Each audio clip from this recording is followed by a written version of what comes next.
చిరంజీవి వ్యవహారం ప్రస్తుతం ఆంధ్రప్రదేశ్ రాష్ట్ర రాజకీయాలను కుదిపేస్తున్న అంశం ఏంటంటే మాట్లాడక బాలయ్య అసెంబ్లీలో మాట్లాడాడు. ఇంకా మాట్లాడిన తీరుతోటి ఇప్పుడు స్టార్ వర్సెస్ బాలయ్యగా మారింది, టీడీపీ వర్సెస్ జనసేనగా మారింది. దీన్ని వైసీపీ మంచి అడ్వాంటేజ్ గా తీసుకొని ఎక్కడికక్కడ ప్రదర్శిస్తుంది.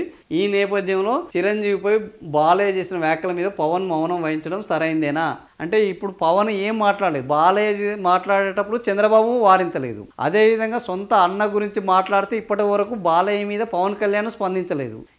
ఇది రోజు రోజుకు పెరిగిపోతున్న నేపథ్యంలో ఇది కరెక్టేనా అని ఒక పోల్ నిర్వహిస్తే యువగలం తరపుగా 18,000 మంది ఇందులో పాల్గొన్నారు.